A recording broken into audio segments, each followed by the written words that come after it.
What an embarrassment. What an absolute embarrassment. This next generation of basketball is so screwed. I mean, look at who we used to have. And even LeBron is kind of going over the edge a little bit, but he's on his way out. You see, we used to have Shaq. We used to have Magic, Kareem. We used to have Larry Bird, Michael Jordan, and prime LeBron as your idols and the faces of the game. And now we have, Sid the Sloth with bricks for shoes. It's also just dumb quotes like this, saying that Jordans are the past. For now on, people will wear my shoes, said Angel Reese. This is also, mind you, by the fact that Reebok is literally considering discontinuing their deal with Angel Reese because they have lost so much money because of her. I mean, I said it even months ago. They overinvested for one, and it's going to tarnish their brand, and it's quite literally done that. One of Reebok's most talked about viral moments to date might have been a missed layup. Angel Reese had a great chance to draw attention to her trademark shoes, but things rapidly took an unexpected turn. In a matter of minutes, people were discussing the miss on social media, and analogies to Caitlin Clark began to proliferate. However, the missed shot might have been just the start. What truly drove the internet into a frenzy was what transpired right after. Wow. You would think that Angel Reese going against Caitlin Clark, she would try to show up at least in some sort of fashion, right? Well, she showed up physically. Now, when it comes to talent, oh my gosh, Caitlin Clark just embarrassed this girl. I mean, let me just play this. Let's not do too much talking. Look at Caitlin Clark just laughing. We'll get to how we got to this point of the game. Caitlin Clark enjoying the last laugh on Angel Reese, just trolling her, looking at her in disbelief like, wow. In the sports industry, there's a strange type of irony that usually shows up when a corporation least needs it. As with Caitlin Clark's own brand, Reebok made significant investments to position Angel Reese as the face of its iconic shoe line in the hopes that her rising fame would result in significant product sales. The plan made great sense on paper. Success should have been guaranteed with a growing WNBA star, a signature sneaker, a large social media following, and an ardent fan base. So you may have been watching Atlanta Dream versus Indiana Fever, but I was watching Reebok versus Nike, baby. Oh, and it did not disappoint. The shoe off was showing off, honey. It gave me everything I ever wanted in a game. But I have to tell you, before it started, I was like, Indiana Fever is going to win this game. They seem to own them. Just chalk it up as a loss. But right before the game, it was a moment where I said, uh-oh, the Fever is in motherfucking trouble. Reese had the standout moments, a sizable social media following, and a personality that seemed nearly ideal for large-scale advertising campaigns. She possessed all the qualities that companies want in a sports star: visibility, acknowledgement, controversy, and a devoted and attentive audience. However, a technique that is solely based on paper has one drawback. Paper doesn't play defense, and it certainly doesn't have to make a layup in front of everyone in the basketball world. I want to play this highlight clip of Angel Reese. Now, she had 15 points, 4 turnovers, and was 5 of 16 from the field. Now, this game is particularly embarrassing for her because even though her stats don't seem that bad on paper, they're really bad in the context of the fact that she missed like a wide open game-winning layup. Yes, that is exactly what happened here. So without further ado, let's get into it. With Reese leaking out, finds her, and Reese can't finish. 3 to shoot. Reese's performance turned out to be much more than a single missed shot when the time came for her to live up to the hoopla surrounding her. Reebok had to deal with the consequences as fans, critics, and social media commenters questioned if the massive attention around Reese could truly translate into the business impact the brand anticipated after one challenging incident abruptly turned into a viral talking topic. Although the mistake only lasted a few seconds, the discussion surrounding it can go on for much longer. Reese's new sneakers, I believe they're called the AR1s, are getting ready to come out. And so she's kind of on the tour. People love to criticize Angel Reese, so they are criticizing her latest statement. When they asked her about her sneaker brand, she said, just like they wear Jordan everywhere, I want people to wear the Angel Reese ones everywhere and just be a household name. Okay. That's what I'm looking for. I like your confidence. I like your energy. You must comprehend the stage on which the missed layup occurred in order to comprehend why it could turn into a much larger commercial nightmare. This wasn't some obscure midweek game that almost anyone took notice of. One of the WNBA's most captivating games, Angel Reese versus Caitlin Clark, was sure to pique the interest of both ardent basketball fans and casual spectators. That type of exposure was practically free advertisement for Reebok. Every move Reese made while wearing her trademark shoes exposed the brand to a large audience. The marketing opportunity would essentially sell itself if she just gave the kind of performance that people associate with a superstar. Rather, the moment changed dramatically. Uncomfortable questions regarding the distinction between online popularity and on-court production were raised by what transpired on the court, which swiftly became a social media talking point. Reese was surrounded by a lot of attention when she first entered the spotlight, but the performance itself became a significant topic of discussion. She made 10 attempts in the first half, but it became more apparent that she struggled to complete opportunities. Furthermore, the current shooting trend is a greater cause for concern. Reese had been shooting about 29% from the field during her last 4 games, so it was harder to write off the criticism as a bad day. That kind of stretch naturally sparks a lot larger discourse for a player representing a prominent footwear brand and garnering this amount of attention. Because every miss is recognized when the spotlight is this bright. Angel Reese giving us a real comedy show playing basketball, or should I say, attempting to play basketball. Multiple wide open. She was so wide open you couldn't see anybody else on the screen with her, and she still missed a layup. A chance to win the game at the buzzer, wide open, fundamental, layup, kiss it off the backboard. Can't do that. Because it garnered so much attention in a matter of seconds, that missed layup has now come to represent the entire dispute. Instead of being a typical scoring opportunity, it turned into a very noticeable moment in a nationally televised game, providing social media with another clip to analyze, discuss, and distribute. It wasn't just that a basket didn't go in for Reebok. For all the wrong reasons, that one extremely prominent episode abruptly entered the brand discourse. As usual, the internet magnified it. The video soon became a part of a much larger discussion about performance, expectations, and whether marketing hype can equal what happens on the court, rather than becoming a highlight connected to Reese's signature shoe. Then there was the analogy to Caitlin Clark. Every possession inevitably prompted comparisons because both players were in the same limelight. The contrast was further enhanced by Clark's ability to generate offense, make challenging plays seem simple, and continuously draw attention. It didn't take a marketing push to let fans know who was having an impact throughout the contest. They could just observe how the game played out. From a marketing standpoint, that is what made the moment so detrimental. Even if a trademark sneaker can draw attention, the player still needs to put on the show. Additionally, it may be tough to conceal the distinction between production and hype when millions of people are watching. If you didn't see this, you're going to see this today. Look at Caitlin Clark's face in this frame right here. Why is Caitlin Clark smiling like that in the background while Angel Reese looks like that? I'll show you why. There's 10 seconds left in regulation. Ryan Howard has the ball near half court, sizing up Sophie Cunningham, pulls up for 3, airballs it, but Angel Reese is there for the easy putback and misses it. Blew it. Smoked it. This ball could not have been hand-delivered any better than that. How are we still missing these layups? So the game goes to overtime and it's all Kelsey Mitchell. Look at his lockdown defense for Mitchell right here. Active hands, stripping the ball away. But hold on, let's keep going in transition. She gets it, drives it, and look at this dime. Easy bucket. And then here...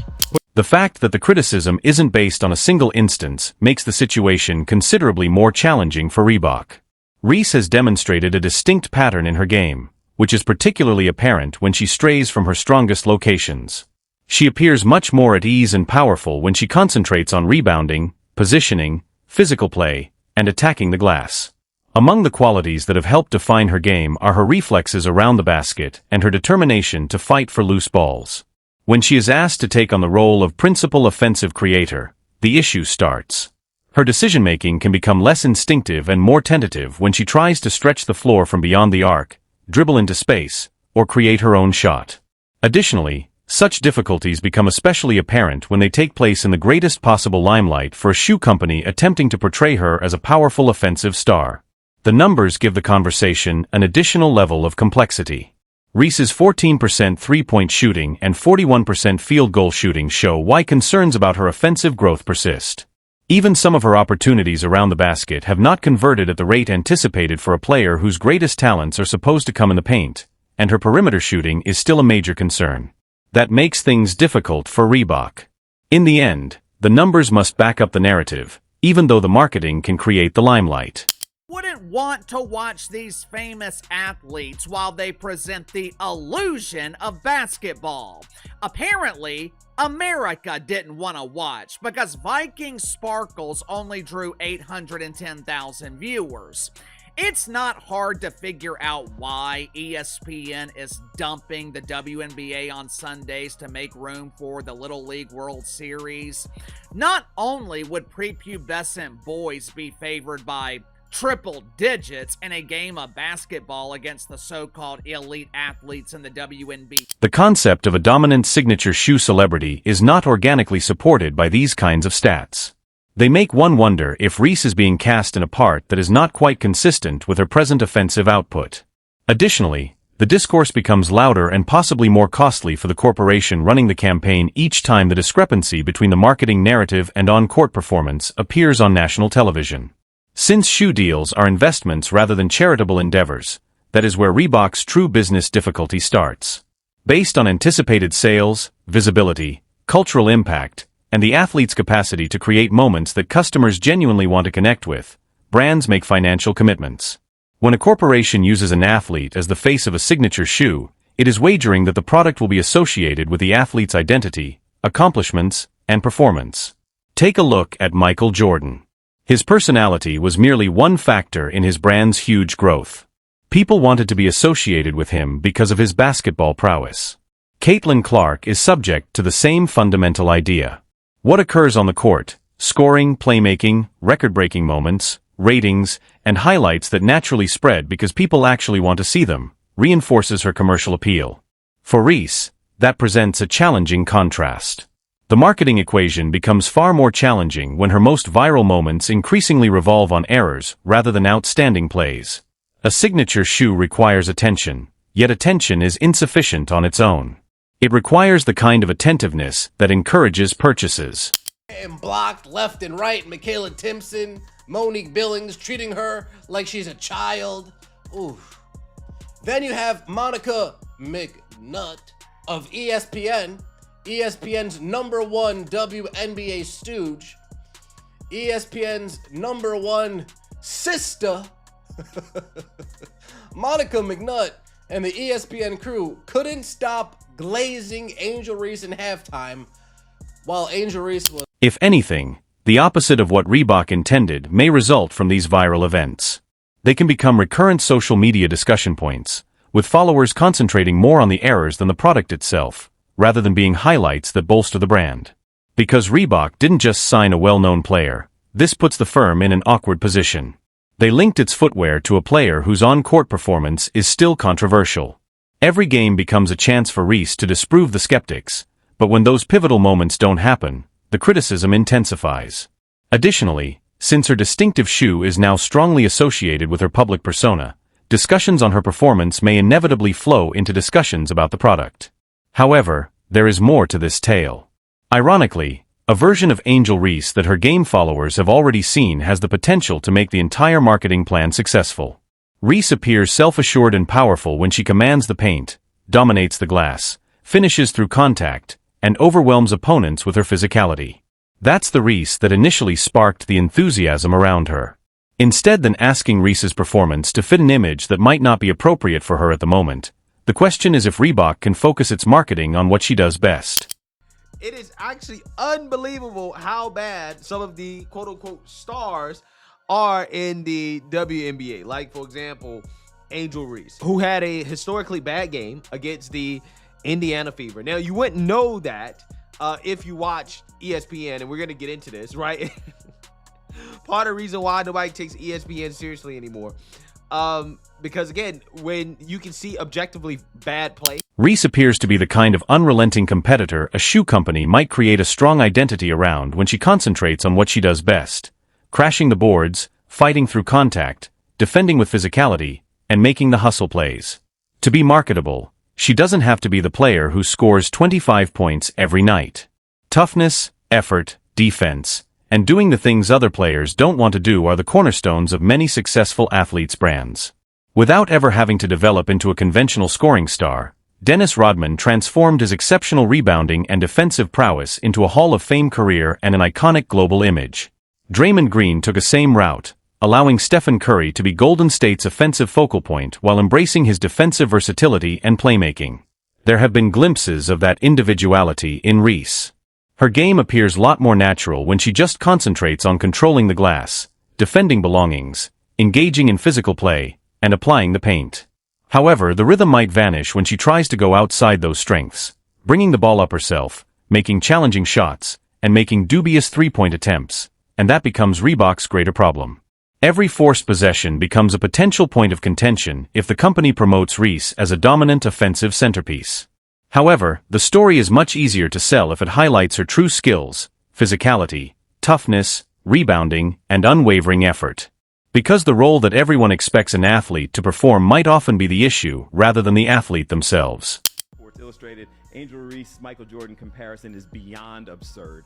People on social media are saying, comparing to Michael Jordan, absurd. This is why you're not likable. They're coming at her. Did she compare? Did she say, like, I aspire to be? That's what I just was about to say. The quote I read is the quote I heard. Say it one more time. Didn't she say, I agree with want you. it to be just She like... said, I just want them to wear my sneakers the way they wore Mike Jordan. Yeah, she said, I want. She didn't say... No, I agree with you. It sound like play Mike. goals. She didn't say I'm going to get 6 rings. She didn't say, you know what I'm saying? Because it addresses a problem that has plagued Reese and her team for several seasons, this has grown to be a far more significant issue than a single missed layup.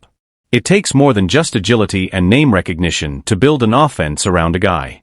Reliable ball handling, deft footwork, making decisions under duress, and the capacity to continuously generate effective scoring opportunities when defenses adapt are all necessary. Opposing teams are becoming more aware of how to make Reese uncomfortable. The flaws in her offensive style become more apparent when defenders put more pressure on her, push her away from the paint, or force her to create off the dribble. This may result in hurried choices, challenging shots, or mistakes. And when a player has already been positioned by the public narrative as one of the league's leading offensive talents, it presents an even greater issue. When the on-court output falls short of the marketing promise, the disparity becomes more apparent. This explains why the layup miss went viral and attracted a lot of attention.